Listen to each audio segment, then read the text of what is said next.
একজনের গাড়িতে তেল আছে দেখলাম, সে তেল নিচ্ছে ট্যাঙ্কি ফুল, সেখানে যেও তেল নিচ্ছে। যে মানুষটা 200 টাকার তেল ভরায় সপ্তাহে, এই মানুষটা এখন একবারে 2000 টাকার তেল ভরায়। এক জায়গা থেকে আসতেছিলাম, তো টার্মিনালে এসে নামছি, গাড়ি থেকে কোথায় নামছি, নামার পর একটা বিজ্ঞপ্তি দেখলাম, আলোচনার সাবজেক্ট গত জুমায় একটা শেষ করার পর যে সামনে জুমায় একটা বিষয়ের উপর আলোচনা করো, তো সেই অনুযায়ী লেখাপড়াও করছি। তো ওই বিজ্ঞপ্তিটা দেখে আলোচনার বিষয়বস্তুটা চেঞ্জ হয়ে গেছে। বিজ্ঞপ্তিটাতে লেখা ছিল কি, আমি বৃদ্ধাশ্রম থেকে বলছি, আপনার সন্তানকে আপনি উচ্চ শিক্ষায় শিক্ষিত করবেন না।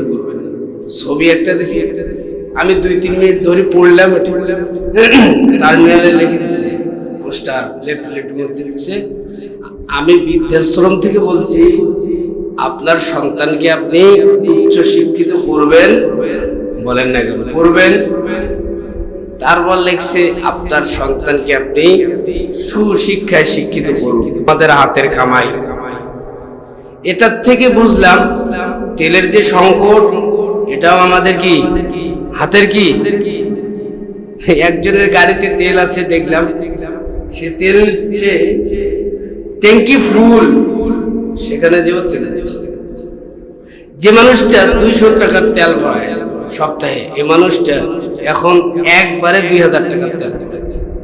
কোথায় যাচ্ছে এগুলো? কি বহির্বিশ্বে যুদ্ধ চলতেছে, আমাদের নিয়ন্ত্রণ হওয়া দরকার। সেখানে আমরা সিন্ডিকেট তৈরি করতেছি, নিজের কপালে নিজেই কুড়াল মারতেছি।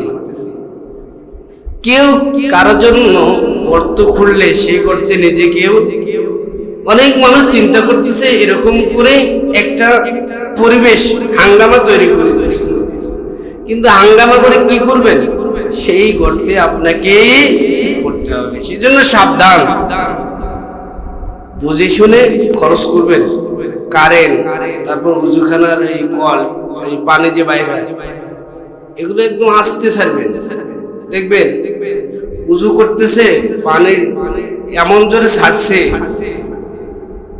ও 10টা মানুষের পানি একাই খরচ করতেছে। তো পানি তো নিচ থেকে উঠে, ওইখানে তো আছে, ওইখান থেকে যদি পানি শেষ হয়ে যায়,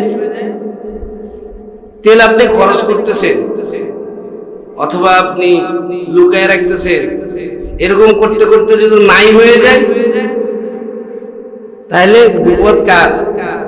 আমাদের বিপদ। এগুলো চিন্তা ভাবনা করে চলা, সতর্ক থাকা।